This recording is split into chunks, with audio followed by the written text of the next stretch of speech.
ओम शांति। ओम शांति। आज का ये शुभ दिन कहें या ये कहें कि इतना अच्छा दिन है जिसमें जिन लोगों को आज की दुनिया के हिसाब से, आज के माहौल के हिसाब से दुनिया में लोग, आप सभी सुनते हैं, मैं नहीं कहती हूँ, आप सभी सुनते हैं, देखते हैं कि आज पेरेंट्स को कहाँ भेजा जाता है। मैक्सिमम आज वो कह रहे हैं वृद्धाश्रम में।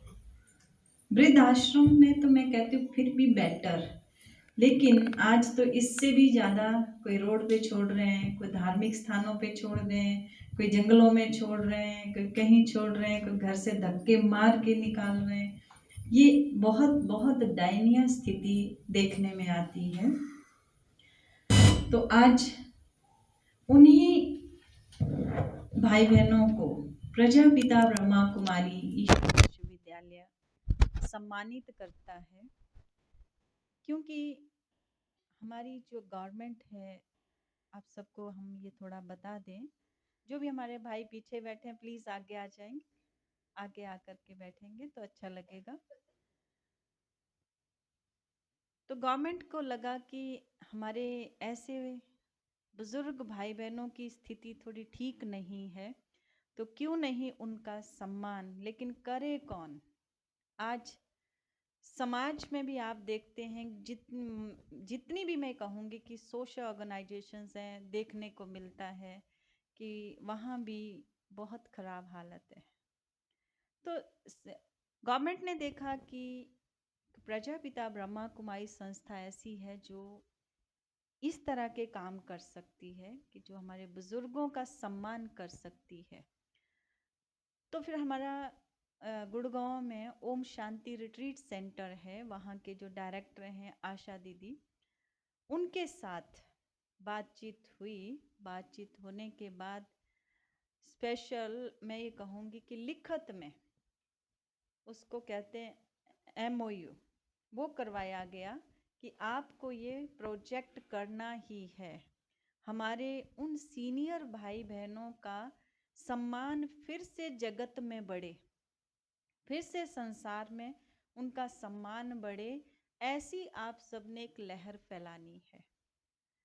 तो आज पूरे भारतवर्ष में अलग अलग जगह पर ये प्रोजेक्ट के तहत काम चल रहा है, और हम सभी मिलकर के, खासकर जो हमारा एक सोशल सर्विस विंग है, ब्रह्मा कुमारीज के 20 विंग्स बने हुए हैं।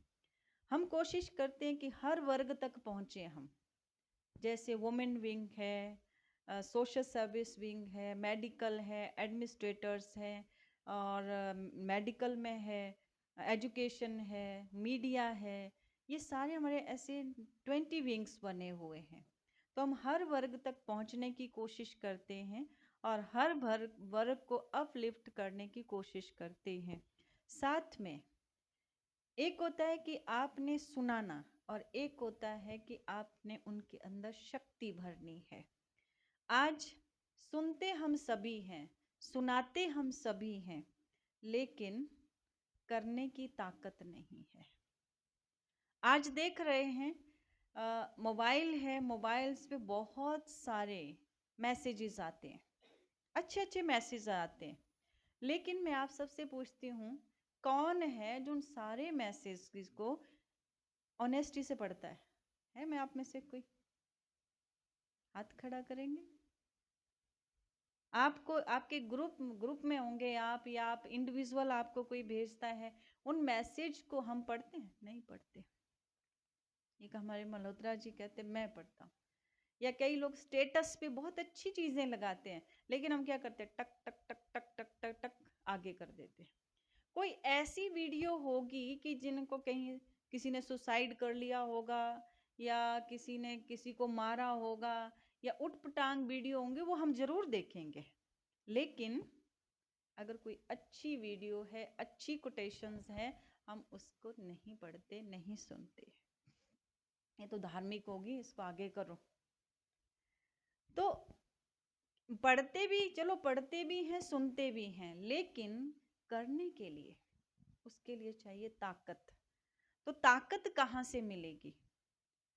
आज हम ब्रह्मा कुमारी बहनें रोज मेडिटेशन करती हैं, हमारे आने वाले यहाँ जितने भाई बहन हैं वो भी मेडिटेशन करते हैं, तो उनके अंदर ताकत है, वो चीज़ फॉलो कर लेते हैं।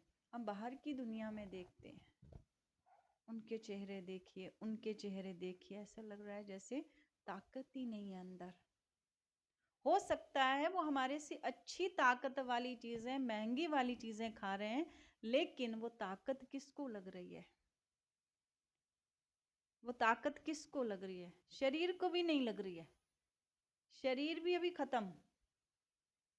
आज मैं किसी सुबह सुना रही थी कि एक संत की मैं कहानी पढ़ रही थी कहीं, तो संत की कहानी क्या थी कि एक शिष्य गुस्सा करता था, बहुत गुस्सा करता था।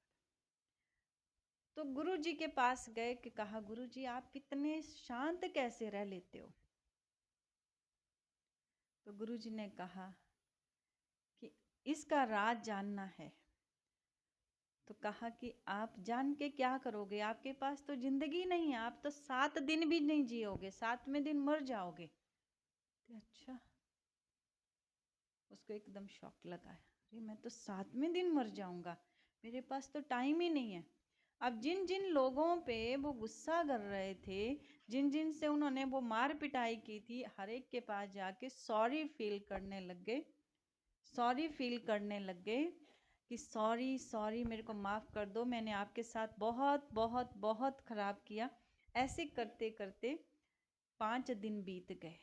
5 दिन में वो अप डाउन फ्लक्चुएशन में चल रहे थे, काफ़ी परेशान जैसे भी थे। लेकिन छठे दिन, 7वें दिन वो गुरु जी के पास गए, गुरु जी अब तो मुझे जाना है, क्योंकि आज मेरा अंतिम दिन है, मैं कल शरीर छोड़ दूंगा, आज शरीर छोड़ दूंगा। गुरुजी ने कहा पहले ये बताओ कि आपके जो 7 डेज बीते वो कैसे बीते? तो कहा गुरुजी 5 दिन तो बहुत फ्लक्चुएशन हुई, बहुत अप डाउन चला, बहुत परेशान हुआ, सबसे माफिया मांगता रहा, सबको माफ करता रहा, लेकिन जो 2 दिन थे ना वो बहुत अच्छे थे। उसमें कोई फ्लक्चुएशन नहीं थी, उसमें कोई मेरे को दुख तकलीफ कोई थॉट नहीं था, ऐसा था बिल्कुल शांत, बिल्कुल शांत। तो गुरुजी ने कहा यही स्थिति समझ के मैं रोज जीता हूँ, हर घड़ी को अंतिम घड़ी समझ के जीता हूँ। तो इसलिए जो घड़ी में पास करता हूँ वो बेटर करता हूँ, बेटर करता हूँ। तो इसलिए हम सभी भी ये सोचें कि मुझे, क्योंकि आजकल आप सिचुएशन देख रहे हैं, कभी भी किसी को भी बुलावा आ सकता है, तो हम यही सोच के जिएं कि जितना हम अच्छा दे सकें। तो आज हमारे बीच में हमारे नीति दीदी अम्बाला शाहबाद से पधारे हैं। मैं आज के हमारी अध्यक्षा हैं और आप समाज सेवा प्रभाग के पंजाब जोन के कोऑर्डिनेटर हैं। मैं निवेदन करती हूँ कि आप स्टेज पर आकर अपना स्थान ग्रहण करेंगे। आदरणीय नीति दीदी जी, सभी तालियों से दीदी का स्वागत करेंगे।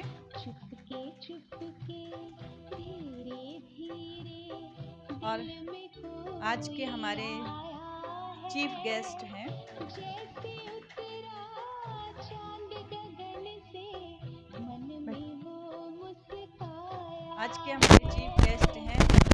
ब्रदर हरीश वशिष्ठ जी।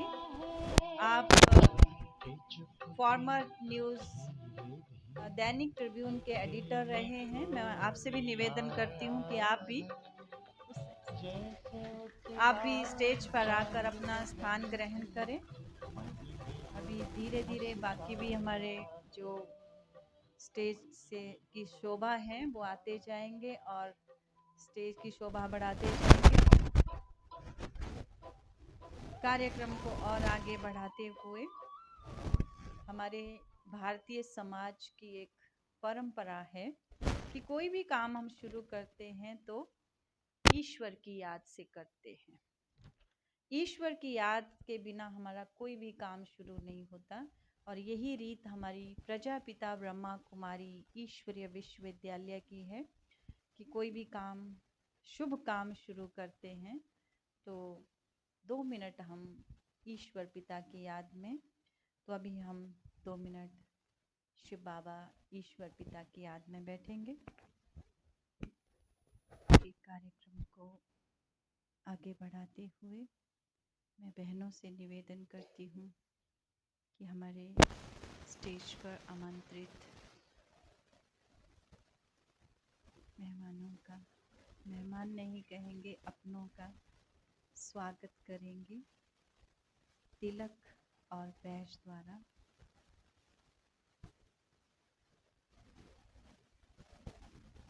नीति दीदी को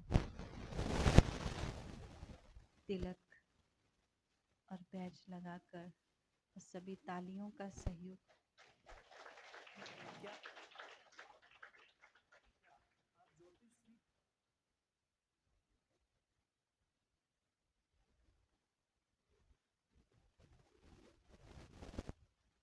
आप शाहाबाद जो ब्रह्मा कुमारी सेवा केंद्र है, आप उसके डायरेक्टर हैं और बहुत लंबे काल बाल्यकाल से ही हमारे बीच में आज के हमारे guest of honour brother Sumit Sethi ji भी पहुंच चुके हैं। मैं उनसे भी निवेदन करती हूं कि आप स्टेज पर आकर अपना स्थान ग्रहण कीजिए। उस तरफ से आ जाइए। आप बहुत बहुत व्यस्त होते हुए भी हमारे बीच में आए हैं। आज की इस भाग दौड़ी जिंदगी में पल पल ढलती जाए उमरिया, सोच जरा इंसान रे, कितना सुनहरा मौका है कि आप सभी यहाँ पर पहुँचे और जो भी हमारे व्यस्त रहने वाले भाई बहने हैं वो भी आज हमारे बीच में आए हैं।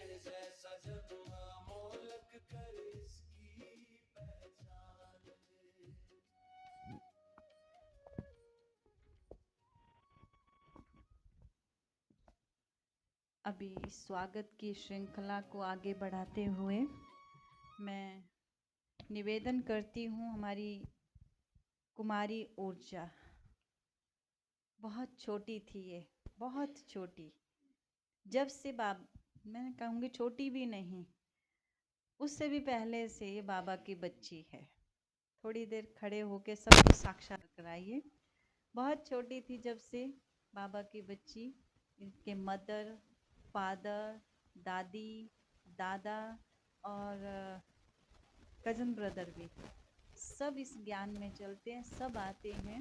उनकी मम्मी दादी की टांग में फ्रैक्चर है, लेकिन लेटे लेटे भी मन उनका इधर ही है। वो रोज यही सोचते हैं कि मैं बाबा के घर में हूँ। तो ये बहुत बहुत कोई भी प्रोग्राम होता है उसमें ज़रूर पार्टिसिपेट करते हैं। तो कुमारी ऊर्जा आप सबका स्वागत करेंगी।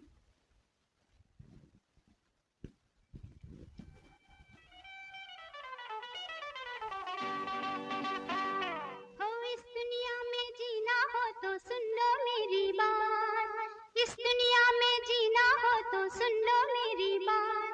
गम छोड़ के मनाओ रंग बेरंगी और मान लो जो कहे किट्टी केली। गम छोड़ के मनाओ रंग बेरंगी और मान लो जो कहे किट्टी केली।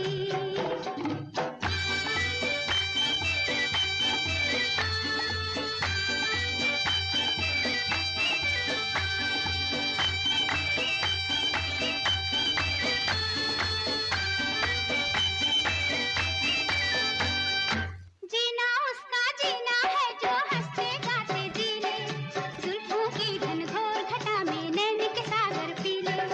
जीना उसका जीना है जो हंसते गाते जी ले, जुल्फों की घनघोर घटा में नैन के सागर पी ले। जो करना है आज कर लो, कल को किसने देखा, आई है रंगीन बहारें लेके दिन रंगीले। ओ इस दुनिया में जीना हो तो सुन लो मेरी बात, इस दुनिया में जीना हो तो सुन लो मेरी बात। मेहमान तो जहां में है रब शिरकत से जिनकी होता अव्वल है काज सारा, अव्वल है काज सारा, अव्वल है काज सारा। शिरकत जो किए आपने सांसें भी मुस्कुराए, स्वागत है दिल से आपका, स्वागत है दिल से आपका, तशरीफ आप लाए, स्वागत है दिल से आपका, तशरीफ आप लाए, स्वागत है दिल से आपका, तशरीफ आप लाए।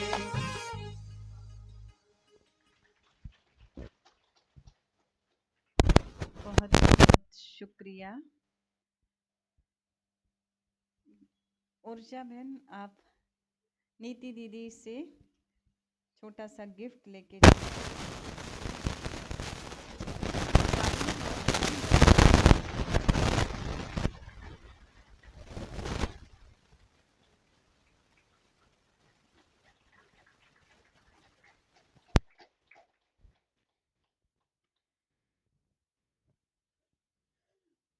प्रोग्राम को आगे बढ़ाते हुए मैं निवेदन करती हूँ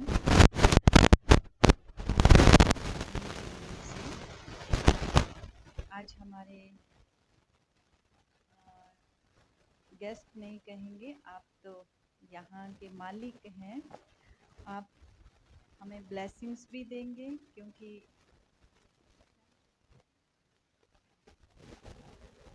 मालिक हैं यहाँ के, और आप आज विशेष ब्लेसिंग्स भी है और आपके मन के उतार आज के प्रोग्राम को। और मैंने कहा कि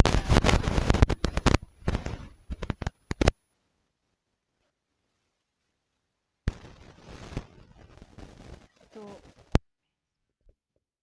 भले हैंडशेक करिए वाले की।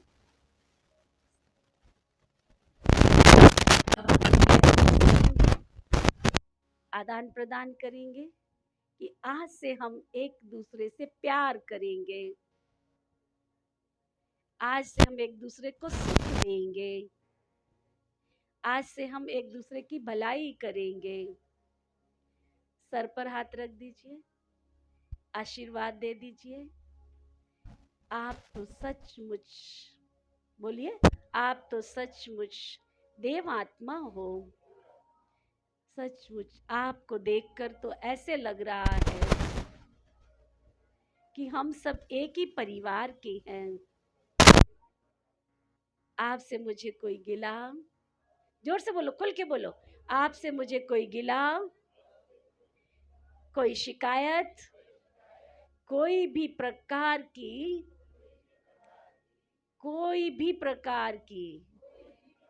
कोई माना कोई भी प्रकार की शिकायत नहीं है। जरा हाथ रखिए, फिर से रखिए मस्तक पर, और फिर से आशीर्वाद पीठ पर हाथ रखिए और थपथपाइए कि आज से हम सब एक। आपस में गले मिल लीजिए। बहुत अच्छा, खुश रहें और खुशियां बांटते रहें। ओके, ओम शांति शांति शांति।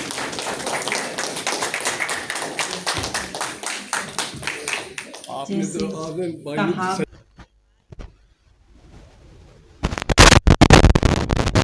सीनियर भाई आए, माताएं आई हैं यहाँ पर, वो ऐसे ही अपने घर में जाकर अपने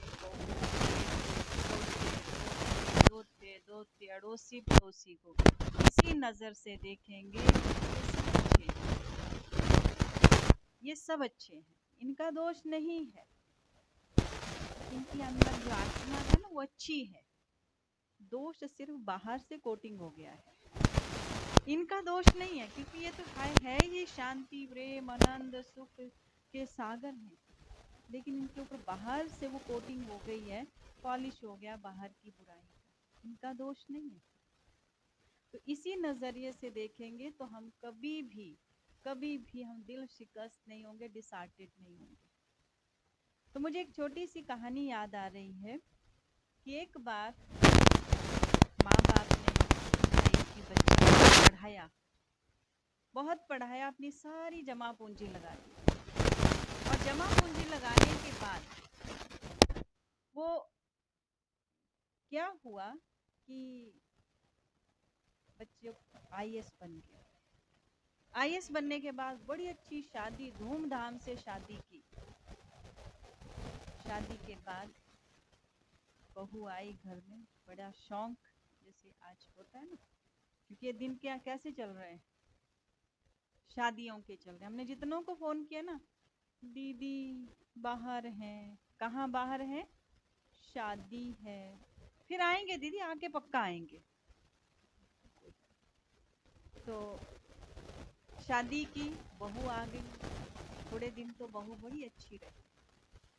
अब आपस में कहा सुनी क्या होने लग गई कि ये जो सास ससुर है ना, इनके साथ मैं नहीं रह सकती, मैं नहीं रह सकती। अब एक ही बच्चा, माँ बाप ने सारी जमा पूंजी लगा दी, तो कहा इनको अनाथ आश्रम में भेजो। आईएएस ऑफिसर वो कहते मैं कैसे भेजूं, मेरी इमेज, मेरी पर्सनालिटी भी को तो ख्याल है। तो उन्होंने कहा ऐसा करते हैं, ऊपर स्टोर रूम है वहां दे देते हैं। स्टोर रूम में माँ बाप को रख दिया और एक घंटी दे दी कि जब तुम्हें कुछ चाहिए होगा तो घंटी बजा देना, नीचे से पहुंचा दिया जाएगा। तो माँ बाप ने स्वीकार कर लिया, क्या कर सकते। तो जब भी कुछ होता ऊपर से घंटी बज जाती। तो एक उनका पोता हो गया थोड़े दिनों में, पोता थोड़ा बड़ा हो गया, 3 4 5 साल का। तो सोचता ऊपर से घंटी की आवाज जरूर आती है लेकिन नीचे कोई नहीं आता।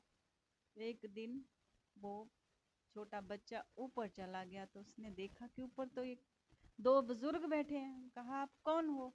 तो कहा मैं हम आपके दादा दादी हैं। तो कहा यहाँ क्यों बैठते हो, नीचे चलो। कहते हम नीचे नहीं जा सकते। कहते अच्छा। वो रोज दादा दादी से मिलने आने लग गया। तो वो जो घंटी थी बजती थी तो भी वो आता था, नहीं बजती तो भी आता ही था, माँ दादा दादी से मिलने, माँ से चुपके। एक दिन क्या किया उस बच्चे ने, वो घंटी चुरा ली। सारा दिन घंटी नहीं बजी, सुबह से लेके शाम तक घंटी नहीं बजी। रात को वो बेटा आया तो उस बहू ने क्या कहा, आज ऊपर से घंटी नहीं बजी, पता नहीं, देखाओ जाके। अब वो ऊपर गए, देखो चुपचाप 2 बड़े मायूस से और बड़े इनोसेंट से बैठे हैं। कहा वो बच्चा भी चिल्ला पड़ा उन पे, घंटी बजाने की भी ताकत नहीं रही आप में, घंटी नहीं भी नहीं बजा सकते। तो वो माँ बाप बड़े उदास मन से कहते हैं बेटा पता नहीं आज हमारी घंटी चोरी हो गई है, हमें घंटी नहीं मिल रही है। तो फिर वो भड़क गया। इतने को वो छोटा सा बच्चा आया, कहते पापा मेरे पास ही घंटी है। तो वो उस बच्चे के साथ वो पापा जो था ना, बड़े प्यार से बोलने लगा, बेटा देखो आज दादा दादी जो है भूखे हैं प्यासे हैं, अपने घंटी क्यों चुराई? कहा पापा ये इसलिए मैंने चुराई है, इसलिए छुपाई है कि कल को जब तुम बूढ़े होंगे ना तो तुम्हारे काम आएंगी। भाइयों बहनों, आज ये सब हो रहा है, लेकिन इसके साथ में एक और बात कहना चाहूंगी, हम अपना मनोबल ना खोएं, हम अपना मनोबल ना खोएं। एक फिल्म आप लोगों ने देखी होगी, राजेश खन्ना की फिल्म है, देखी होगी, अवतार फिल्म नाम है उसका। अवतार फिल्म का नाम है, आपके जमाने की फिल्म है वो। तो उसमें क्या क्या क्या एक गीत आता है, सुना है?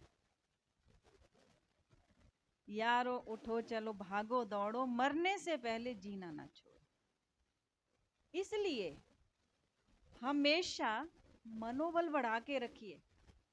शरीर, जैसे दीदी ने कहा, काजू बादाम से नहीं चलता, शरीर मनोबल से चलता है, आत्मा की ताकत से चलता है।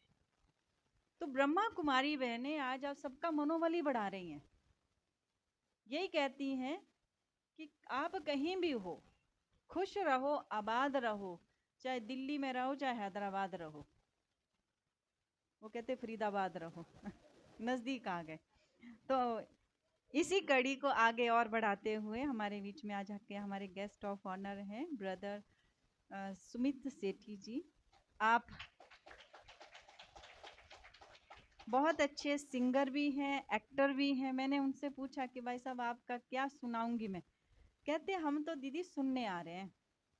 फिर मैंने कहा सुनने आ रहे हैं, कुछ सुनाना भी तो पड़ेगा ना। तो मैंने कहा कुछ अब हमारे जो सीनियर्स आ रहे हैं उनके लिए थोड़ा-सा आप 2 शब्द।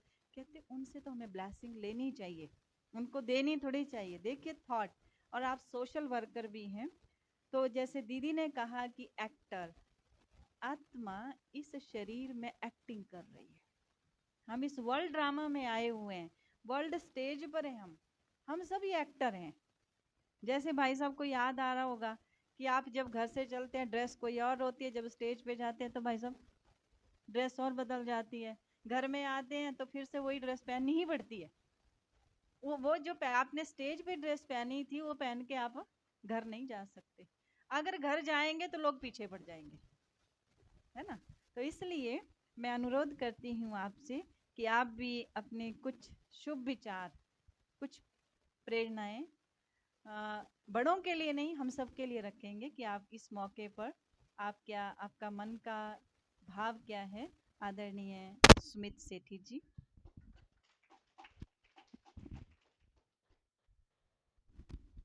पहले तो सबको शांति। मैं पहली बार ब्रह्म कुमारी आश्रम में आया हूँ। दीदी ने बड़ी अच्छी बात बोली, आश्रम। आश्रम का मतलब वही होता है कि हम सोचते थे कि ऋषि मुनि होंगे, लेकिन ये भी कोई ऋषि मुनि से कम नहीं है। ऋषि मुनि क्या करते थे? ज्ञान बांटते थे, इकट्ठा करते थे। और आज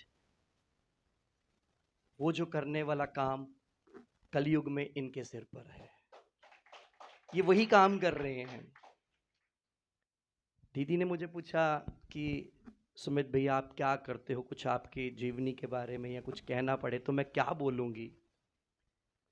मैंने बोला मैं कुछ ऐसा हूँ ही नहीं जो मुझे कहा जाए या मेरे लिए कुछ बोला जाए, मैं ऐसा नहीं हूँ। ये एक भगवान की दी हुई देह है जो हम यहाँ लेकर आए हैं सभी। माँ से बढ़कर कोई नहीं है, ये सच में है। और माँ का देन कोई नहीं दे सकता, ये भी बढ़िया है। मुझे भगवान ने एक इस रूप में भेजा है, सबको कुछ ना कुछ दिया है, किसी ना किसी रूप में भेजा है, और किसी ना किसी में कोई ना कोई टैलेंट जरूर होता है। तो माँ के पेट से सीख कर नहीं आता। ज्ञान मिलता है तो ज्ञान तभी मिलता है जब आप उनके साथ बैठोगे, तभी ज्ञान मिलेगा। मैं पिछले 25 सालों से एक रामलीला क्लब से जुड़ा हूं और 23 साल से मैं राम जी का ही रोल कर रहा हूं। कहते लाखों में किसी एक को चुनते हैं, शायद उन्होंने मुझे एक चुना है कि सिर पर जो ताज पहनना आसान नहीं होता, इसकी लाज रखना भी उसी के सिर पर होती है जो लाज रख सकता है। मेरे बड़े बुजुर्ग बैठे हैं, छोटे बैठे हैं। वो एक छोटी सी गुड़िया जब स्टेज पर आई, बेटा बहुत अच्छा, बहुत अच्छा, ये टैलेंट था। और स्टेज पे आना कोई आम बात नहीं है। यहाँ थर थर कांपते हैं, पाँव कांपते हैं, माइक पकड़ के हाथ कांपते हैं, ये हकीकत है। लेकिन जब उस गुड़िया को देखा, और बेटी है, सबसे बड़ी बात है बेटी है। बेटी किन किन के घर पे बेटियां हैं? एक बार ताली बजाओ इस बेटी के लिए। किन किन के घर पर बेटियां हैं? सबके घर पे हैं। वो बहुत किस्मत वाले होते हैं जिनके घर पे बेटियां होती हैं। आज यही बेटियां हैं जो ये आपके सामने बैठी हैं, ये भी किसी की घर की बेटियां हैं। और ये आज इस देश को कहां तक लेके जा रहे हैं। मैं बेटियों के लिए 2 लाइनें बोलूंगा कि ओस की 2 बूंदों जैसी होती हैं बेटियां, जरा भी दर्द हो तो रोती हैं बेटियां। ओस की 2 बूंदों जैसी होती हैं बेटियां, जरा भी दर्द हो तो रोती हैं बेटियां। रोशन करेगा एक ही कुल को बेटा, 2-2 कुल की लाज ढोती हैं बेटियां। हीरा अगर है आपका बेटा, क्योंकि हमारी माएँ जैसा मर्जी हो बेटा, हीरा ही है उनके लिए, तो चाहे कांच का टुकड़ा, वो भी हीरा ही है। हीरा अगर है आपका बेटा, सुच्चा मोती है ये बेटियां। कांटों में भी रहकर फूलों जैसी खिली रहती हैं ये बेटियां। ओस की 2 बूंदों जैसी होती हैं बेटियां, क्योंकि बेटियां ऐसी ही होती हैं। जब दीदी ने बोला ना पापा सुबह सवेरे चले जाते हैं, काम पर जाते हैं, तो जब थके टूटे आते हैं तो बेटी ही आती है आगे पानी का गिलास लेकर, वो बेटी समझती है।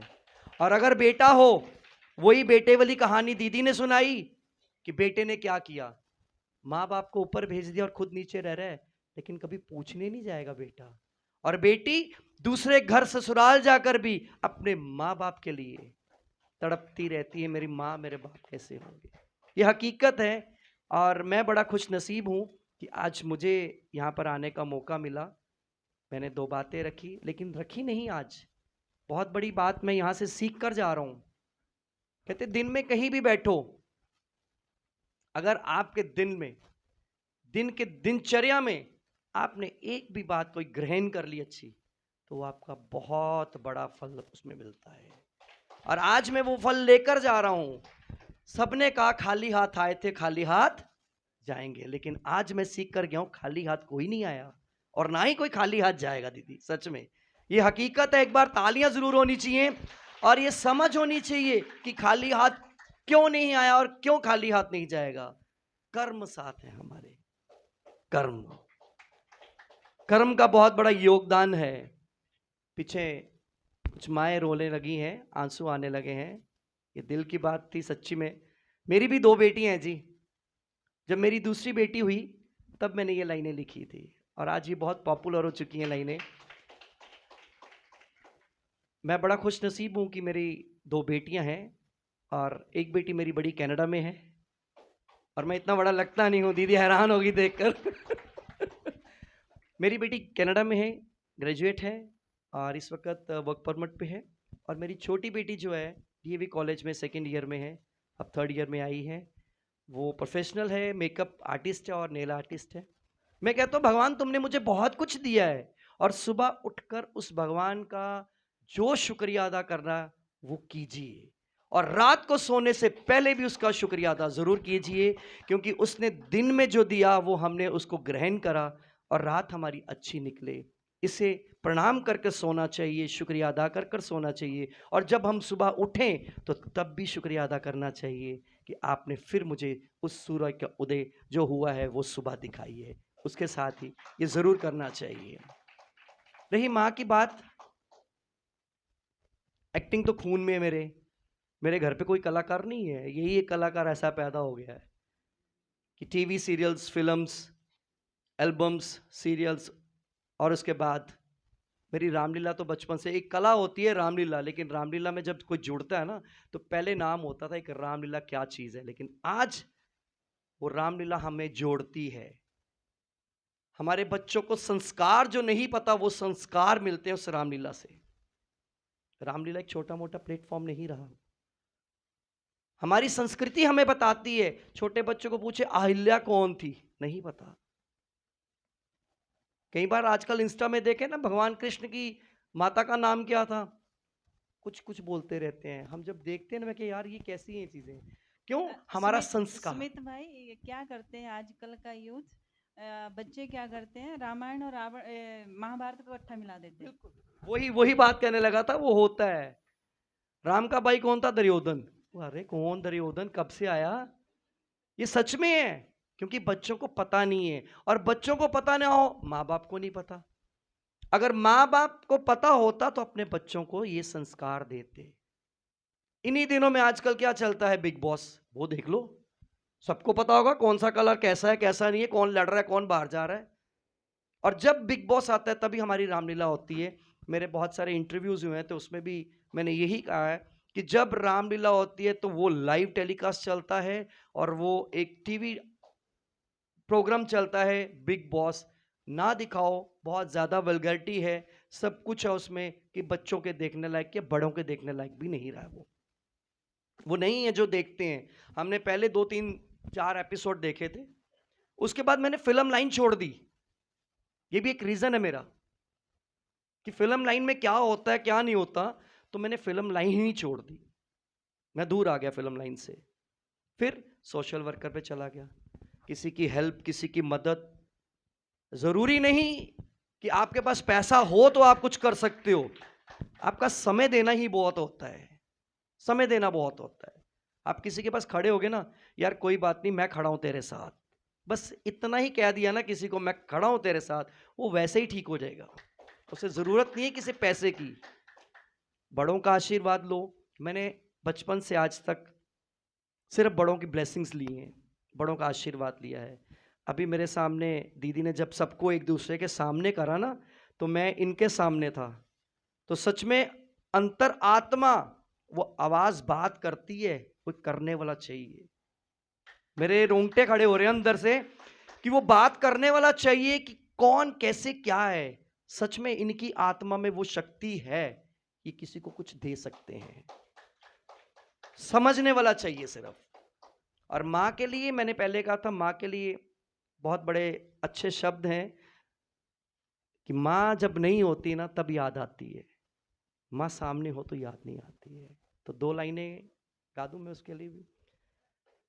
मेरी माँ नहीं है अब, लॉकडाउन के समय बहुतों के घर बिखर गए, और मैं थोड़ा बहुत गा लेता हूँ उस परमपिता परमात्मा के आशीर्वाद से, कि जब बैठे होता ना इंसान फ्री होता है तो कहता मैं क्या करूं। तो मेरे से भी पूछा उस रब ने, कि मैंने पूछा क्या करूं, तो रब ने पूछा क्या करना चाहता है, क्या चाहिए तुझे।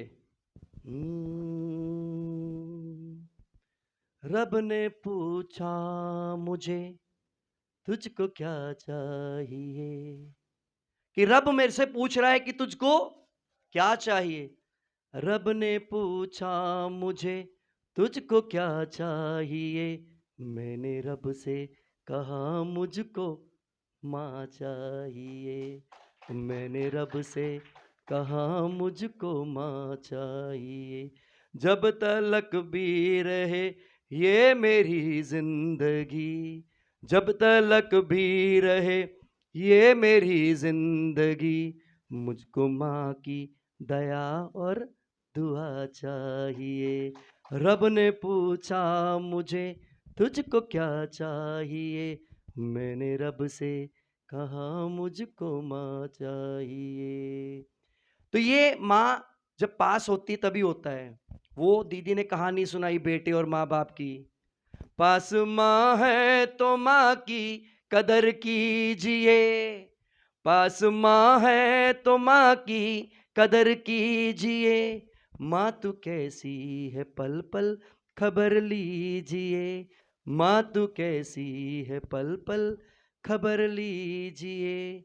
क्योंकि माँ बाप के पास 5 मिनट बैठ जाओ, सच में 5 मिनट अगर माँ बाप के पास बैठ गए ना, वो माँ अपने दुख सुनाएगी, बेटा उस दुख में शामिल होगा तो माँ अपने आप संतुष्ट हो जाएगी। लेकिन कोई करता ही नहीं है, आजकल का वो माहौल ही नहीं है, छोटे से बच्चे आजकल खराब हो रहे हैं। तो ये माँ के नाम जो मैंने लाइनें लिखी और मैं आगे गाता हूं तो मैं खुद रो पड़ता हूं, क्योंकि लाइनें ही ऐसी हैं माँ के प्रति। पास माँ है तो माँ की कदर कीजिए, पास माँ है तो माँ की कदर कीजिए, माँ तू कैसी है पल पल खबर लीजिए, माँ तू कैसी है पल पल खबर लीजिए। माँ ना होती तो किसको बुलाओगे माँ, माँ ना होगी तो किसको बुलाओगे माँ, दिल में हमको ये सब सोचना चाहिए। रब ने पूछा मुझे तुझको क्या चाहिए, मैंने रब से कहा मुझको माँ चाहिए। तो माँ से बढ़कर कोई नहीं। अगर जिनके माँ बाप हैं तो मेरी हाथ जोड़कर विनती है, आजकल वो माहौल नहीं है कि सही कहा कि कोई किसी को समझाने जाएगा ना कोई समझेगा नहीं। दीदी ने कहा कि आत्मा घर जाकर कहना ये सिर्फ कोटिंग है, कोई नहीं समझेगा, ये सिर्फ यहां समझना है, लेकिन हमें समझकर उसे फॉलो करना है, थोड़ी मेहनत करनी है, क्योंकि ये होगा नहीं इतनी जल्दी, आसान नहीं है, लेकिन आपको बनाना पड़ेगा और बनना पड़ेगा, तभी ये सफल होगा। तो मैं बहुत बहुत धन्यवाद करना चाहता हूँ दीदी का भी, सबका, आए हुए सभी परमात्मा। ये जो परमात्मा है ना, किस में है? आपकी आत्मा में बस रहे हैं। ना जाने किस रूप में नारायण मिल जाएं, तो कोई पता नहीं किसके रूप में नारायण मिलते हैं। तो मेरा हाथ जोड़कर सबसे विनती है कि अपने माँ बाप की सेवा करो, अपने बड़ों की सेवा करो। कहीं अगर किसी का दान करना है, लंगर देना है, प्रसाद देना है, किसी की पढ़ाई का खर्चा देना है, तो जरूर दो। कि कुछ ना कुछ जरूर कर्म करो और अच्छे करो, कर्म ही लौट कर आएगा। वो एक क्रेजी गेंद को हम उछालते हैं थोड़ा सा, तो वो बहुत ऊपर जाएगा। अगर थोड़ा दिया हुआ, हमें बहुत लौट कर आएगा। ओम शांति। इसी के साथ ओम शांति। बहुत बहुत धन्यवाद सुमित भाई जी, आपने बहुत सुंदर माँ के बारे में एक्सप्लेन किया और बेटी के बारे में भी, कि बेटी जैसे कहा कि बेटा तो एक घर को रोशन करता है और बेटी 2 घर को संभालती है। बहुत अच्छी बात।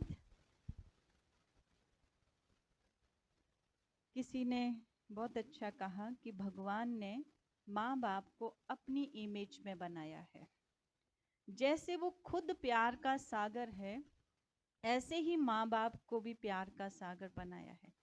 जब तक एक इंसान बाप या माँ नहीं बनते, तब तक वो सिर्फ अपने लिए सोचते हैं, अपने लिए कपड़े, अपने लिए जूता, अपने फैशन की चीज़ें, अपना घूमना फिरना। जिस दिन एक बच्चा उनकी गोदी में आ जाता है, क्या होता है? क्या होता है? आप सभी अनुभवी हैं इसके। क्या होता है? अपनी ख्वाहिशें खत्म हो जाती हैं और बच्चे के बारे में सोचने लग जाते हैं। अब बच्चे को ये चाहिए, अब बच्चे को ये चाहिए, एजुकेशन चाहिए, बच्चे को जूता यूनिफॉर्म चाहिए, बैग चाहिए। अपने टूटे हुए जूते भी चलाते रहते हैं, लेकिन बच्चे के लिए सोचते हैं।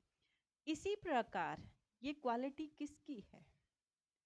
भाई साहब ने माँ के लिए बताया, बाप का भी यही हाल है, वो भी बच्चे के लिए सोचते हैं। एक बच्चा अपने फादर से पूछता है, पापा भगवान कैसे होते हैं? भगवान की डेफिनेशन बता रहे हैं फादर अपने बच्चे को, भगवान प्यार के सागर होते हैं, भगवान रहम दिल होते हैं, भगवान सबके काम करते हैं। ऐसे 2-4 चीजें बताई फादर ने बच्चे को। बच्चा थोड़ी देर चुप हो गया और चुप हो करके आंसर देता है, पापा फिर तो मम्मा भगवान होती है ना। पापा फिर तो मम्मा भगवान होती है, क्योंकि मम्मा भी सबके साथ प्रेम करती है, प्यार करती है। मम्मा सबके काम करती है, मम्मा हर काम करती है। तो भगवान ने माँ को और बाप को अपनी इमेज में बनाया है। और वो माँ बाप, कल ही मैं किसी से बात कर रही थी कि एक सुनार होता है, उसको पता कैसे चल जाता है कि ये सोना परफेक्ट हो गया है, ये जेबर परफेक्ट बन चुका है। तो किसी ने पूछा उस सुनार से, आपको पता कैसे चलता है? तो सुनार ने कहा, बहुत सिंपल बात, कि मैं उस सोने को इतना तपाता हूँ, इतना तपाता हूँ कि जब उसमें मेरी शक्ल नजर आने लग जाती है, तो मुझे पता चल जाता है कि ये परफेक्ट बन गया है। सेम ऐसे ही माँ बाप भी अपने बच्चे को ऐसे ही करते हैं, वो भी अपने से ऊंचा बनाने की कोशिश करते हैं, अपने से ऊंचा। आज सचिन के माँ बाप को कोई नहीं जानता, जानता है कोई? आज कोहली के माँ बाप को जानते हैं कोई? कोई नहीं जानता। मदर टेरेसा के माँ बाप को जानता है कोई? कोई नहीं जानता। भगत सिंह के माँ बाप को जानता है? कोई नहीं जानता। लेकिन उनको बनाया किसने? उनको वो संस्कार दिए किसने? माँ बाप ने दिए। माँ बाप ही उनको ऐसे बनाने वाले हैं। तो माँ बाप वो आप सभी हैं। आप नहीं, आप में से ही किसी के बच्चे तो क्रिकेटर बन जाते हैं, किसी के सुमित भाई जैसे सिंगर, एक्टर, सोशल लीडर बन जाते हैं। कुछ हमारी जैसी बहनें, बच्चियां, कुछ आप जैसे भी बन जाते हैं। तो ये आपकी ही देन है जो पूरे भारतवर्ष में है। आज उठ के कोई नहीं जाएगा क्योंकि आज आपका सबका लंच जिसको ब्रह्मा भोजन कहते हैं सबका यही है। सब ब्रह्मा भोजन करके ही जाएंगे। अब हमारे बीच में आज के हमारे chief guest brother Harish Vashishtha ji बैठे हैं। इनका परिचय मैंने पहले भी आप सबको दिया था कि आप एडिटर हैं संवाद केंद्र नॉर्थ रीजन सेक्टर चंडीगढ़ के, और आप फॉर्मर न्यूज़ एडिटर दैनिक ट्रिब्यून से हैं। और अभी थोड़ी देर हम बैठे थे नीचे ऑफिस में, बहुत अच्छा लगा आपसे बात करके। सबसे पहले मैं 33 सेक्टर में जब ऑनर किया गया था उस समय कुछ संस्थाओं के या कुछ डिपार्टमेंट्स के लोगों को सेक्टर 33 में, तो मैं 33 सेक्टर उस समय गया था। उस समय से मैं ब्रह्मा कुमारीज को जानता हूँ। और आज आप ब्रह्मा कुमारीज के भाई साहब इतने अंदर आ गए कि आज आप ही ब्रह्मा कुमार बन गए। ठीक है, तो मैं आपसे निवेदन करती हूँ कि आपके मन में भी क्या भाव हैं हम सब के लिए, तो आप भी कुछ अपने उद्गार हम सब के बारे में व्यक्त करेंगे। ब्रदर हरीश वशिष्ठ जी।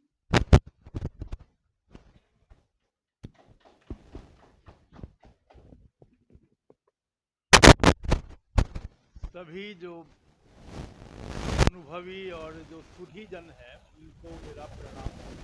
जितने यहाँ बैठे हैं अनुभव में, आयु में और जो उनका कृतित्व है उसमें मेरे से भी बहुत आगे हैं। थोड़े बच्चे भी हैं या युवा हैं, लेकिन वो बहुत कम है। अधिकांश तो अनुभवी और जिन्होंने पूरा जीवन है बड़ा सार्थक जिया होगा, ऐसे लोग हैं वो सामने बैठे हैं। तो उनके दर्शन करके, उनका जो सानिध्य है उसको प्राप्त करके भी एक खुशी है, उसका अनुभव है, वो होता है। क्योंकि बात अभी जो चली आश्रम की, मतलब नीति दीदी हैं उन्होंने भी कहा और उधर सुमित जी ने भी उस बात को आगे बढ़ाया, वो मेरे मन में एक और विचार आया। जिस जगह आज हम बैठे हुए हैं ये सारस्वत प्रदेश है, सरस्वती नदी है यहाँ से बहा करती थी। और उस सरस्वती नदी के किनारे पे आज से लगभग 5000 वर्ष पूर्व बहुत सारे आश्रम थे, ऋषियों के आश्रम थे। और वो आश्रम केवल ऐसे नहीं थे जो प्रवचन देने वाले आश्रम थे, मतलब वो आश्रम वो थे जो प्रैक्टिकल थे, जिनके अंदर इनोवेशन था, जिनके अंदर नई नई जो चीज़ें हैं वो ज्ञान की, विज्ञान की, उनका अन्वेषण होता था, उनकी खोज होती थी। चाहे वो केमिस्ट्री है, चाहे फिजिक्स है, चाहे मेडिकल साइंस है। वो क्योंकि उस समय के जो आश्रम थे, आप ऐसे मान के चलें भी आज की जो छोटी यूनिवर्सिटीज़ है वो हुआ करती, वो स्पेशलाइज्ड यूनिवर्सिटी थी। तो ऐसे ये आश्रम इस सरस्वती नदी है उसके किनारे थे। ऐसे ही एक आश्रम में आज हम बैठे हुए हैं। वो जो सरस्वती नदी थी वो लुप्त हो गई, वो हम सबकी जानकारी में है। लेकिन वो जो सरस्वती है वो 5 धाराओं के अंदर बहा करती थी।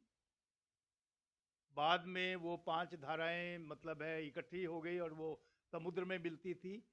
उसमें से एक धारा है वो आज प्रत्यक्ष है, और वो धारा ऐसी है जिसके किनारे पे हम सब बैठे हुए हैं।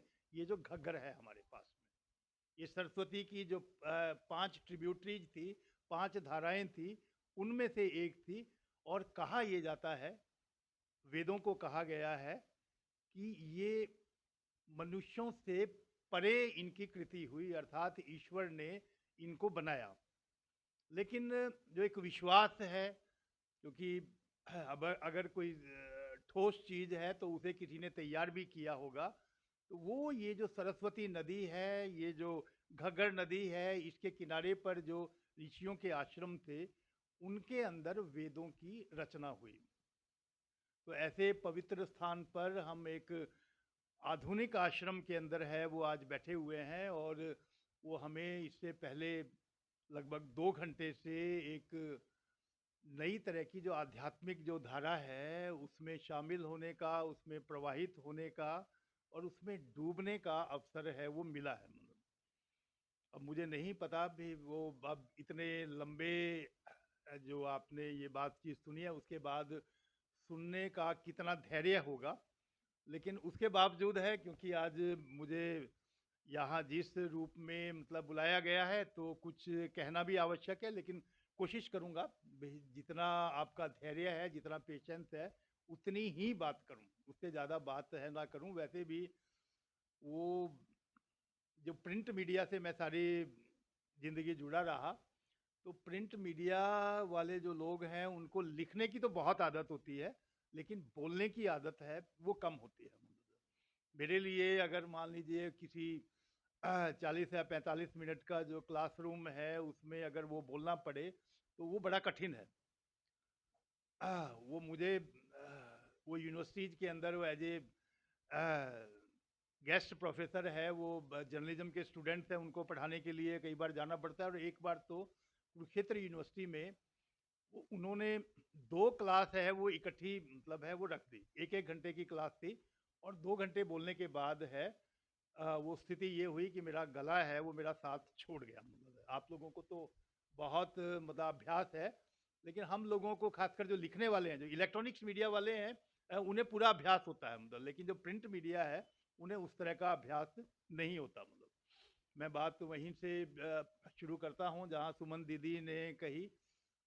1992-93 की बात है, मैं चंडीगढ़ जर्नलिस्ट एसोसिएशन है उसका प्रेसिडेंट था, और सेक्टर 33 में जो रीजनल जो हेड ऑफिस है ब्रह्मा कुमारी का, वहाँ पर जो डिफरेंट एस्पेक्ट्स ऑफ लाइफ हैं उनके जो यंग लीडर्स हैं बिलो 40, उनको उन्होंने बुलाकर एक अवसर पर ऑनर किया। तो चंडीगढ़ जर्नलिस्ट एसोसिएशन के प्रेसिडेंट के नाते है वो मुझे भी मतलब है ऑनर किया गया, बड़ा एक सम्मान है वो प्राप्त हुआ। वो मेरा पहला अवसर था जब मैं इस संस्था को मैंने देखा, इस संस्था के साथ एक हल्का सा जुड़ाव है वो हुआ। वो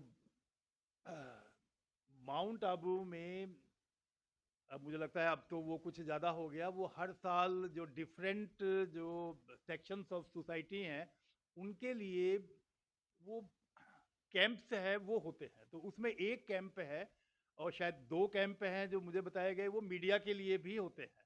तो 2003 और 2004 में वो जो मीडिया के लिए कैंप था उसमें वो जाने का मुझे मौका मिला और परिवार सहित उन्होंने बुलाया। मैं विशेष तौर पर, मेरे पास भी जैसे सुमित जी के पास 2 बेटियां हैं, मेरे पास भी 2 बेटियां हैं, हमने दोनों बेटियों को साथ लेके गया। तो उस समय स्कूल गोइंग थी, और मेरे मन के अंदर जो सुमित जी ने भी बात की और आप सबके मन में भी वो बातें आती होंगी, और आप सबने प्रैक्टिकली, क्योंकि सब सीनियर लोग हैं, वो किया भी होगा। तो मेरे मन के अंदर था कि इन बच्चों के मन में, जो परिवार में हम मंदिर में थोड़ी बहुत पूजा करते हैं, थोड़ा मंदिर जो बाहर के मंदिर में जाते हैं उसमें तो ले ही जाते हैं, तो इनको एक आध्यात्मिक दिशा मिले, तो उनको मैं विशेष तौर पर है वो लेके गया। और वहाँ से आने के बाद है मैंने वहाँ भी मतलब है जो वहाँ जो दीदियाँ थी उनके साथ इंटरेक्शन में कहा भी मेरे मन में ये है कि ये अलग अलग फील्ड में लाइफ के अंदर है, कल को जाने वाली हैं। तो ऐसे में इनके मन में अभी से एक जो संस्कार है सही का और गलत का वो पढ़ना चाहिए। तो उसके लिए मैं चाहता हूँ कि भाई ये यहाँ कुछ सीखें।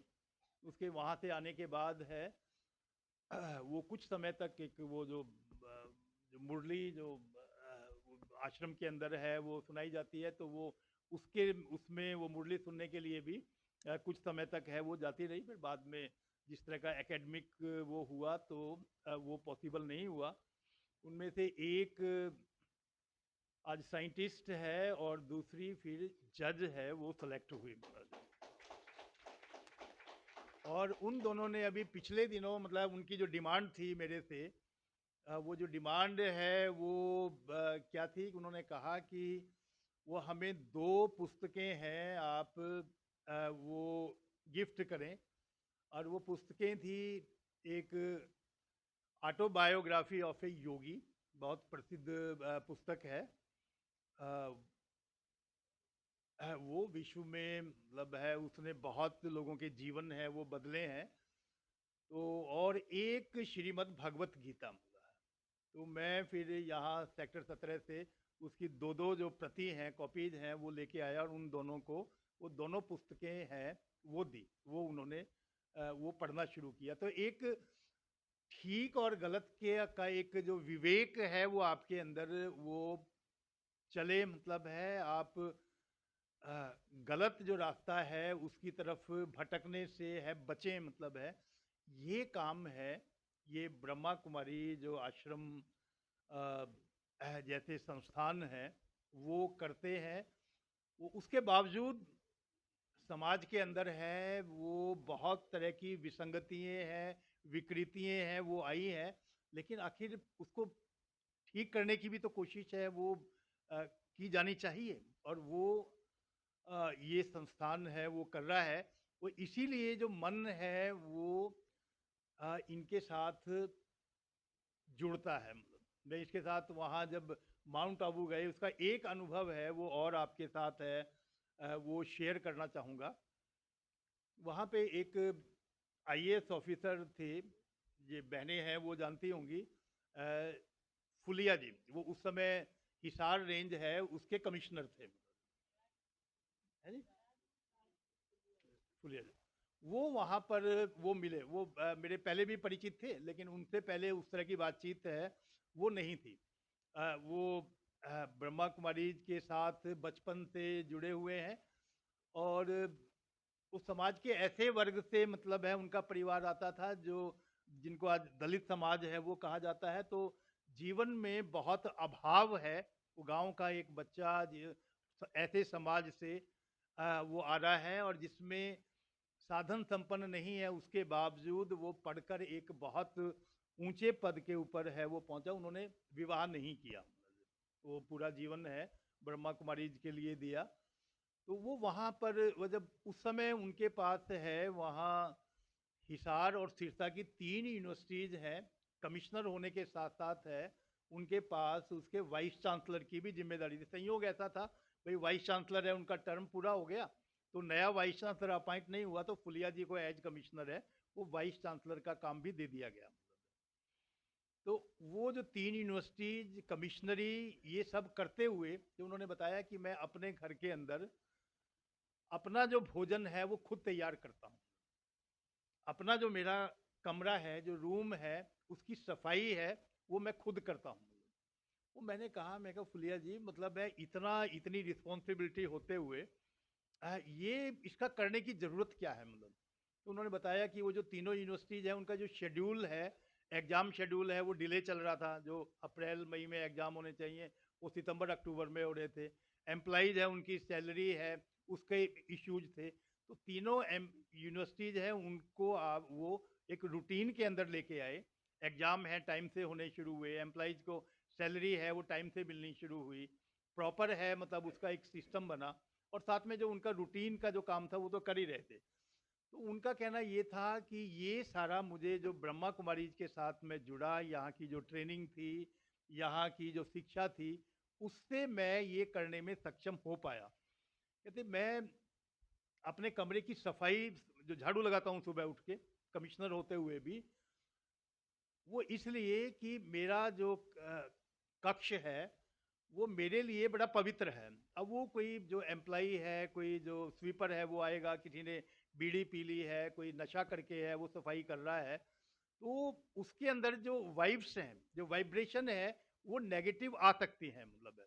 इसलिए मेरे मन के अंदर है भी अपना जो कमरा है उसको मैं बिल्कुल पवित्र है वो रखूँगा।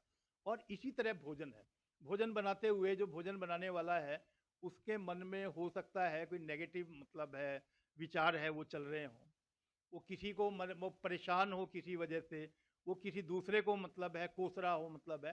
तो कहते हैं वो सब चीज़ें भोजन में भी आएंगी। इसलिए मैं चाहता हूँ मेरा भोजन भी पवित्र रहे, मेरा कक्ष भी पवित्र रहे, मेरा भोजन भी पवित्र रहे, तो जीवन भी पवित्रता की ओर है वो चलेगा। तो ये एक इतना प्रेरणादायी था। वो मुझे एक तो इस अनुभव को मैंने शायद दसियों बीसियों बार है अपने जो प्रोफेशनल जो जर्नलिज्म की लाइफ में जहाँ बोलने का मौका मिला उसको कोट किया मतलब। और साथ में ये था कि वहाँ जो माउंट आबू की जो व्यवस्था थी वो एक्सीलेंट थी। मतलब भोजन करवाने का ढंग, वहाँ जो कार्यक्रम चलते थे उनका जो है टाइमिंग, ये सारे ऐसे थे जो बिल्कुल परफेक्ट मतलब है। अगर भोजन 15 मिनट के अंदर है, वो शायद कोई 1000-1500 लोग हैं उनको मतलब है उनका भोजन है वो संपन्न करा देते थे। अगर कार्यक्रम है सुबह 10 बजे शुरू होना होता था तो 10 बजे ही शुरू होता था। मुझे ध्यान नहीं है अभी कोई भी कार्यक्रम कोई 5 मिनट भी उस समय में लेट हुआ होगा। तो ये एक इन्होंने आध्यात्मिकता के साथ एक ये जो मॉडल है वो डेवलप किया है। मतलब उसके साथ ही कुछ और जो क्योंकि संस्था ठीक लगी और साथ में संस्था के साथ जुड़ाव भी हुआ, तो क्योंकि वो जब होता है आप जुड़ जाते हैं तो फिर आपको बुलाने भी लगते हैं। मतलब वो शिवानी दीदी हैं 2-3 बार है यहाँ वो आए तो उनके प्रोग्राम में मैं विशेष तौर पर गया। मतलब हालांकि मैं तो उस समय न्यूज़ एडिटर था, मेरे जाने की ज़रूरत नहीं थी, मेरा रिपोर्टर जाता ही था मतलब है। तो मैं विशेष तौर पर मतलब है वो उनके उस कार्यक्रम में गया। और अभी शायद 1 या 1.5 साल पहले उषा दीदी हैं, उनका वहाँ सेक्टर 34 के अंदर गीता के ऊपर है वो 3 दिन है वो लेक्चर था। उससे पहले उन्होंने प्रेस कॉन्फ्रेंस की। मतलब तो वो प्रेस कॉन्फ्रेंस मेरे लिए बहुत ज़्यादा, वो गीता तो मैंने पढ़ी होगी, आप सबने भी पढ़ी है, मतलब ये तो हमारे जीवन का एक अंग है। तो वो जो प्रेस कॉन्फ्रेंस थी उसमें वो मैंने जो संस्था से जुड़ी हुई बहुत सारी जो मेरे मन के अंदर कुछ कन्फ्यूजन थे, कुछ और जो विचार थे वो उनके साथ है वो शेयर किए। और वो कहीं मुझे ऐसा नहीं लगा, वो आमतौर पे ये होता है ना भी आप संस्था के बारे में अगर कोई तीखी बात पूछते हैं तो दूसरा व्यक्ति उसको बड़ा मतलब है असहज रूप में है लेता है या उसको नेगेटिव रूप में भी ले सकता है। तो उन्होंने बहुत ही सहज रूप में वो सारी बातें ली और उन सब के वो जो उत्तर है वो भी दिए। मतलब तो इस तरह मुझे एक जो और मैं आपकी थोड़ी सी तारीफ और कर दूं मतलब है जो क्योंकि वो एक पत्रकार के नाते है ना, कुछ चीजें मतलब है मेरे मन में हमेशा वो चली। ये तो आध्यात्मिक संगठन है, आध्यात्मिक कार्यक्रम है हमारे। वो जिस तरह का जो विश्व का परिदृश्य है, वो रिलीजन है, उसकी एक पॉलिटिक्स है वो शुरू हो गई है। और मुझे लगता है कि शायद अब नहीं, ये लंबे समय से ये जो रिलीजन की जो पॉलिटिक्स है वो चलती आ रही है। अलग अलग जो सत्ताएं थी, चाहे वो यूरोप के अंदर थी, मिडल ईस्ट के अंदर थी, अपने देश में भी थी, उन्होंने रिलीजन को अपनी पॉलिटिक्स के लिए इस्तेमाल किया, अपना राज्य बढ़ाने के लिए इस्तेमाल किया, अपने जो धर्म के दायरे में आने वाले लोग हैं उनको बढ़ाने के लिए किया। और उसके लिए छल बल कपट मतलब है हर तरह से उसका प्रयोग किया। जहाँ ज़रूरत पड़ी तलवार का इस्तेमाल किया और जहाँ ज़रूरत हुई लालच का, धन का इस्तेमाल किया। मतलब है जहाँ ज़रूरत पड़ी तो कपट है उसका भी इस्तेमाल किया, झूठ बोलकर भी अपने धर्म को, अपनी राजनीति को बढ़ाया। तो वो जो कुछ संस्थाएं अपने देश में अभी भी मतलब ऐसी बची हुई हैं जो राजनीति से परे हैं, मतलब अध्यात्म के क्षेत्र में काम कर रही हैं। उनमें एक मतलब है ये ब्रह्मा कुमारी जो इंस्टीट्यूशन है ये भी है। इसलिए मतलब है मुझे यहाँ आना है वो प्रिय लगता है। वो वरना वो देखा ना साधु संत भी आजकल मतलब एमएलए हैं, एमपी हैं, मतलब है मिनिस्टर्स हैं, मतलब है चीफ मिनिस्टर भी हैं। तो अब वो धर्म का इस्तेमाल राजनीति के लिए वो किया जा रहा है। तो ये कुछ संस्थाएं हैं जिन्होंने अपने आप को इन सब से दूर रखा है। और ये मुझे लगता है भी एक बहुत, क्योंकि आपकी जब इतनी फॉलोइंग है पूरे देश में, पूरे विश्व के अंदर आपके इतने फॉलोअर्स है, तो पॉलिटिकल पार्टीज है उनकी निगाह रहती है भाई आप इनको अपने साथ है, अपनी पार्टी के साथ है जोड़ लेंगे तो आपका वोट बैंक है वो बढ़ेगा मतलब है।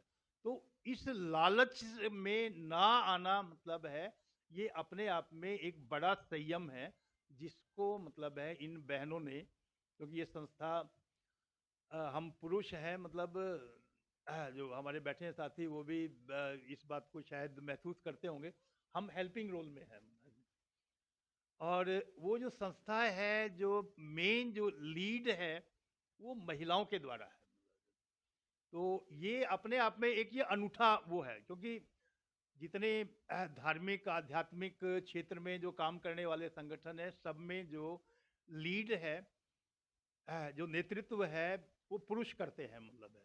ये संस्था है जो लंबे समय से मतलब है जिसमें जो लीडरशिप है वो महिलाओं के हाथ में। और मेरा एक मतलब है निश्चित तौर पर ये मानना है कि इस देश में, इस विश्व में अगर धर्म बचेगा, अगर अध्यात्म बचेगा, तो वो महिलाओं के द्वारा ही बचेगा।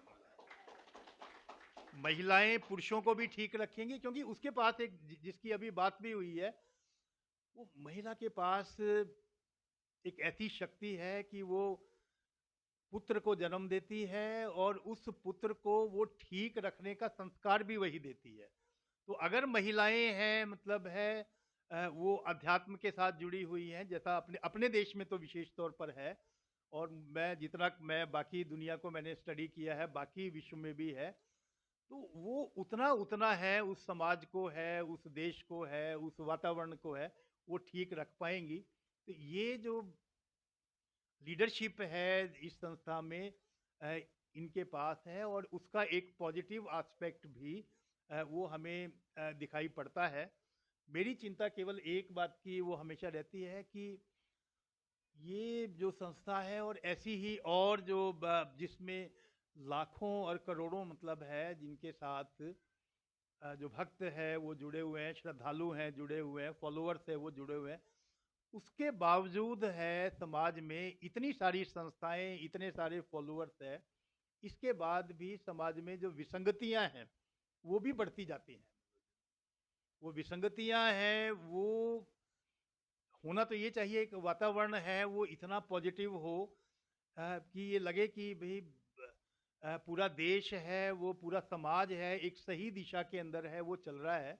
लेकिन जैसे कुछ का पारिवारिक मामलों में तो वो जिक्र किया बहनों ने, वो पारिवारिक मामलों में भी हमारे मतलब है जिस देश की हम बात करते हैं कि इस देश में वसुधैव कुटुंबकम, पूरे विश्व को हमने अपना परिवार माना, कुटुंब माना, हम अपना जो कुटुंब है, अपना परिवार है, उसको भी संभाल नहीं पा रहे हैं मतलब। और इतने सारे आध्यात्मिक आंदोलन चलने के बावजूद मतलब, तो इसका भी पर ये है कि ये अगर ये संस्थाएं और ये सब ना हो तो मुझे लगता है कि जो वातावरण है वो इतना ज़्यादा दूषित हो जाएगा कि उसको संभालना किसी के लिए भी मुश्किल होगा। इसके लिए व्यक्तिगत तौर पर वो हमें संस्थाओं के साथ है, व्यक्तिगत तौर पर भी वो प्रयास है वो करने होंगे। और सबसे जो आसान है वो अपने परिवार में जो शुरुआत करने की है, और ख़ासकर वो आज जो सीनियर लोग हैं उनके सम्मान का जो कार्यक्रम है, तो वो है भी ये समाज ने हमें, मैं भी मतलब है वो उम्र के उस पड़ाव में पहुंच चुका हूं भी, समाज ने हमें बहुत दिया, लेकिन अब जिस उम्र में हम आए हैं अब समाज को देने की बारी हमारी है। तो अपने अपने छोटे स्तर पर मतलब है जहां हम हैं, अपने सोसाइटी में, अपने मतलब है गली के अंदर, अपने परिवार के अंदर है, वो शुरुआत हमें करनी होगी।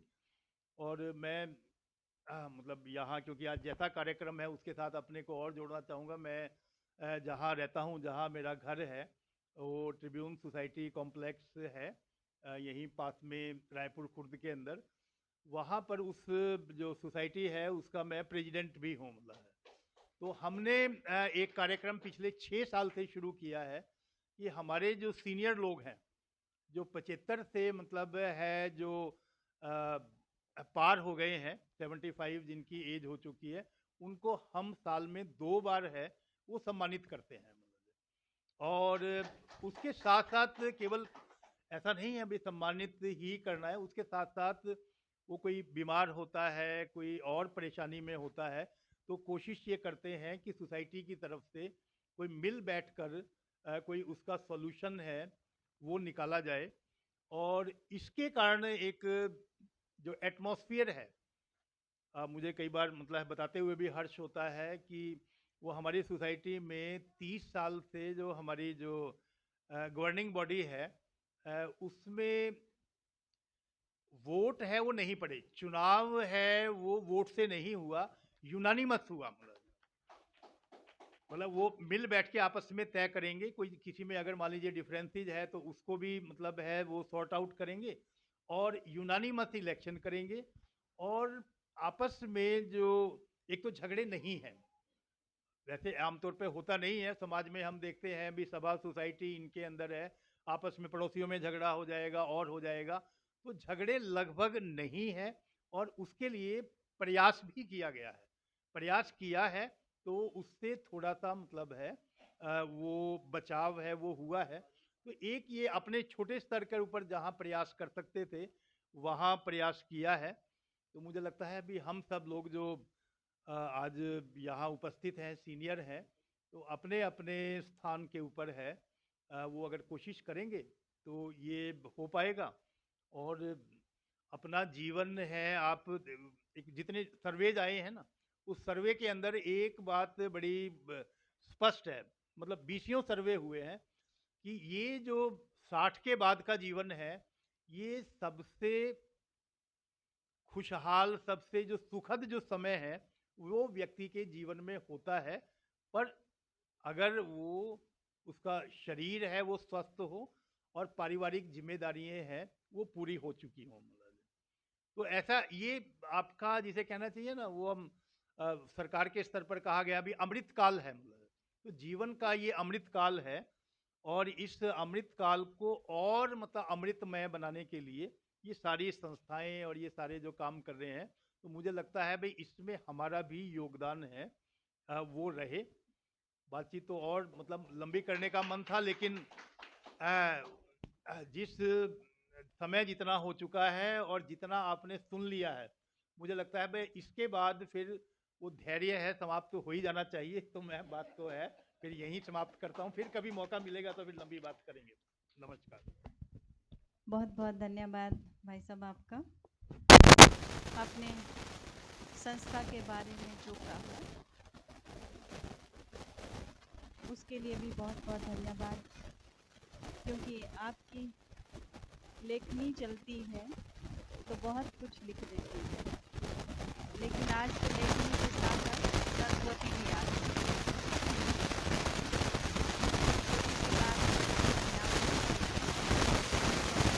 भाई बहनों के लिए कहते हैं कि दूध को शांत किया तो दही बना, दही को परेशान किया तो मक्खन बना,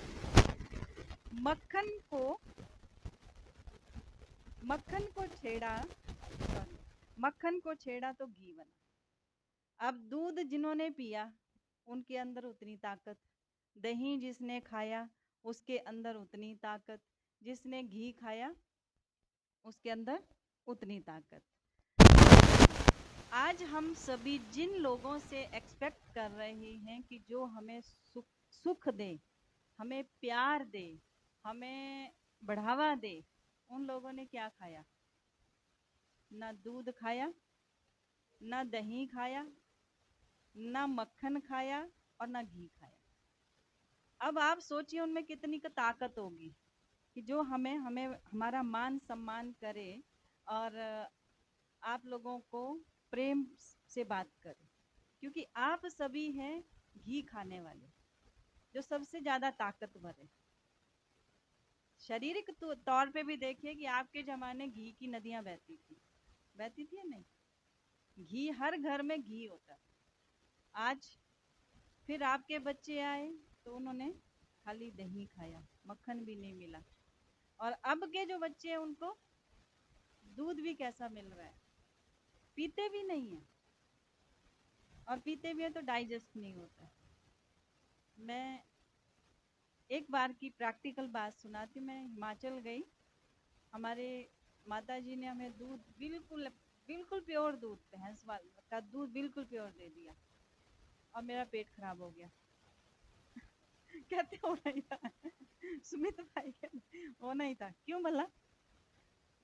अच्छा हरीश में क्योंकि उसके बाद मैंने अपनी माताजी को कहा कि इसमें मेरे को दूध देना हो तो 50% पानी डालना, 50% पानी। तो कहा ये पानी है या दूध है? तो हमने कहा ये कच्ची लस्सी बोलते हैं इसको, कि हम लोग कच्ची लस्सी ही पीते हैं क्योंकि हमारे शरीर को वही आदत है। तो ऐसे ही आजकल हम संस्कारों की बात करते हैं कि हमारे जो संस्कार थे, या आप जैसे जो हमारे भाई बहन हैं उनके संस्कार कैसे थे। हम आज की जनरेशन से अपने वाले संस्कार या फिर अपने माँ बाप वाले संस्कार एक्सपेक्ट नहीं कर सकते। कर सकते नहीं कर सकते? नहीं कर सकते। किसी ने आज सुबह भी एक बात सुनाई थी, किसी ने मैसेज भेजा व्हाट्सएप पे, कहते एक सास ने बहू को बोला, हम 4 बजे उठा करते थे, 8 बजे तक सारा काम हो जाता था। बहू भी सुबह 4 बजे उठ गई, 4 बजे पंखा चला के पोछा लगाने लग गई। सास ने बोला क्या हुआ?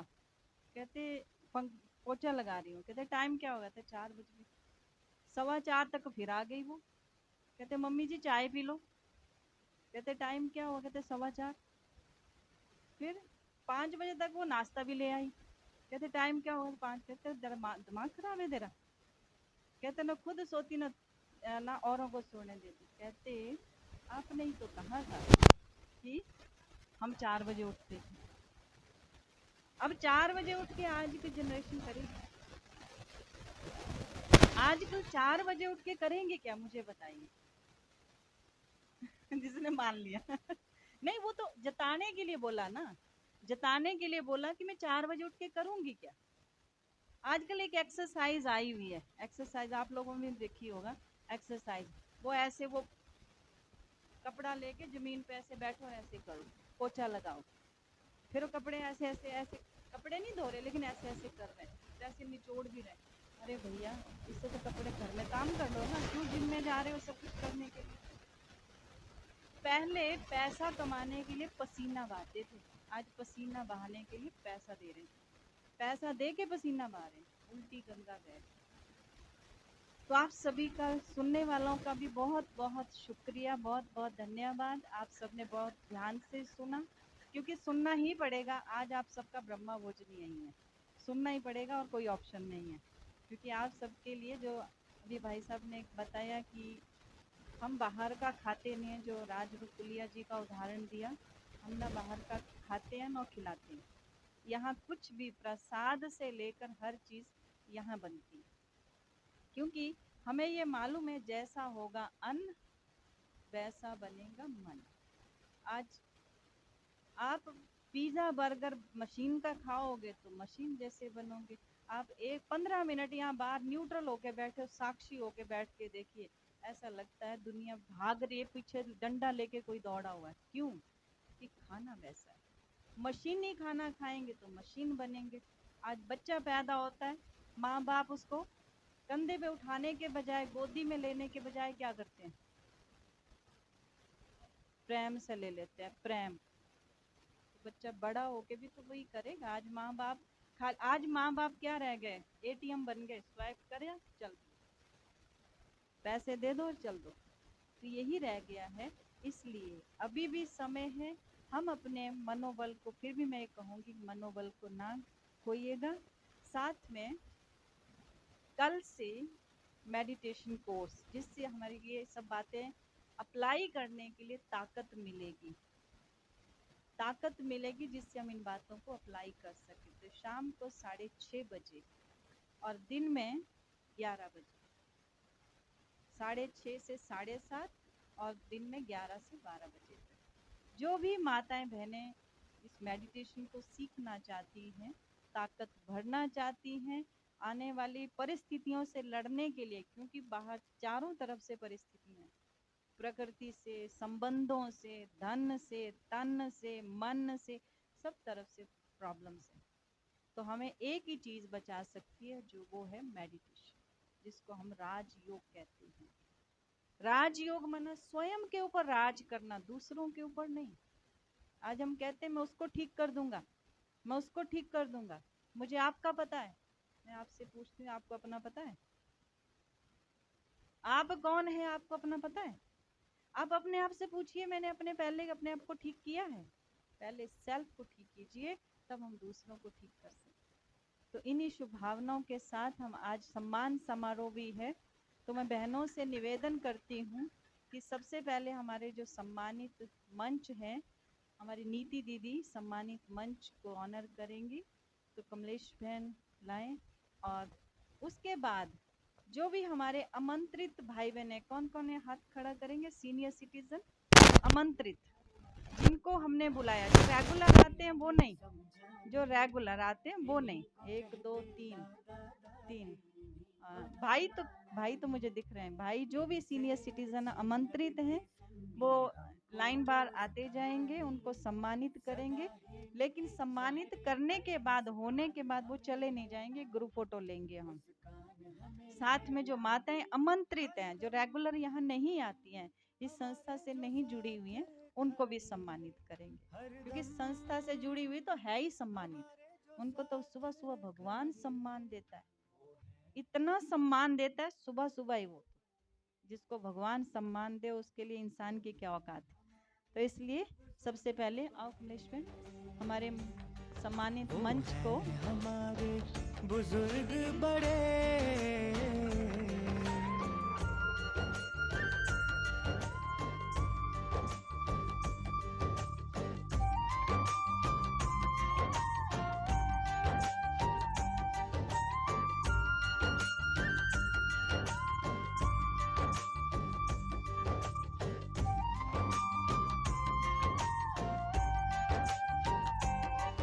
ये है तो कोई खौफ नहीं,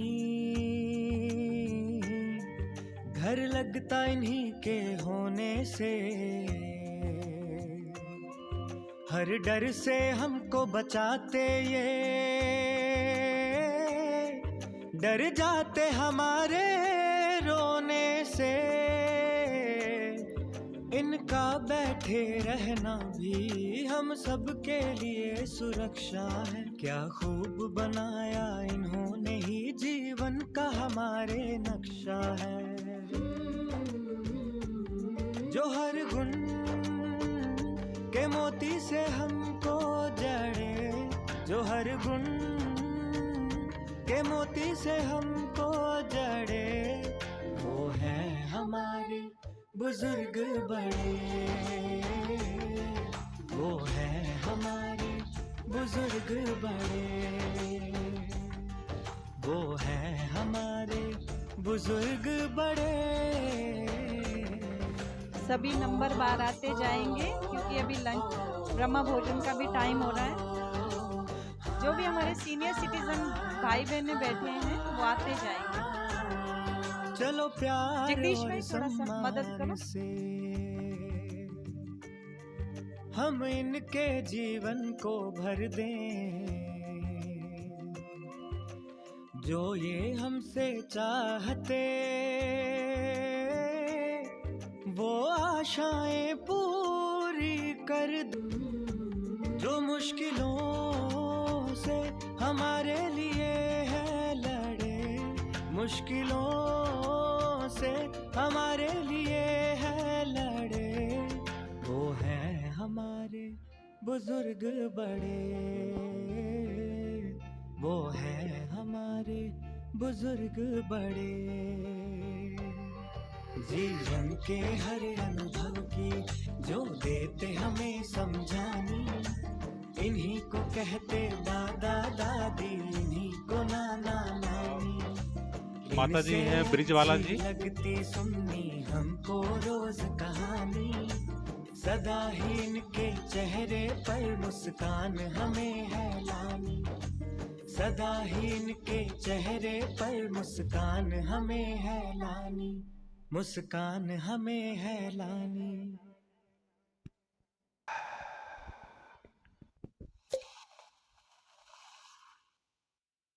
ਸ਼੍ਰੀ ਗੁਰੂ ਤੇਗ ਬਹਾਦਰ ਸਾਹਿਬ ਦੇ 350 ਸਾਲਾ ਸ਼ਹੀਦੀ ਦਿਹਾੜੇ ਨੂੰ ਸਮਰਪਿਤ ਪੰਜਾਬ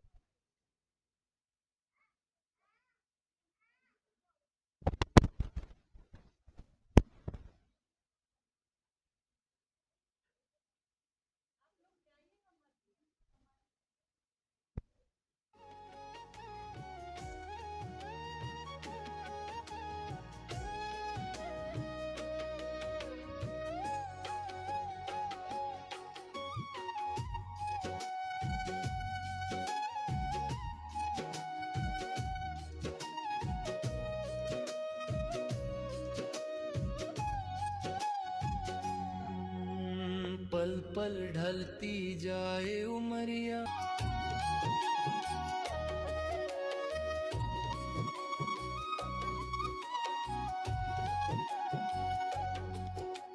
खाना पीना सोना उठना ये पशुओं का काम है।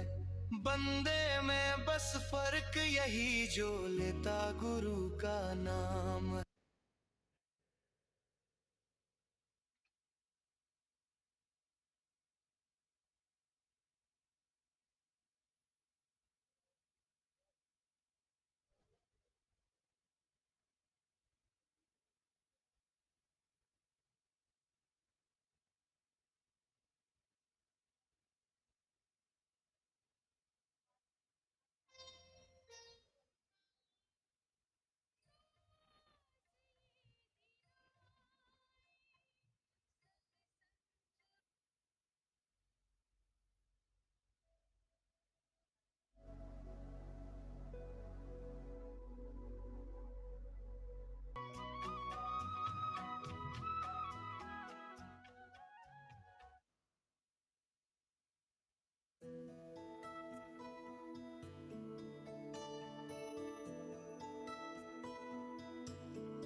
हम तो सदा महफूज हुए हैं दाता तेरी याद में, बिन मांगे सब कुछ है पाया, क्या मांगो तेरी याद में।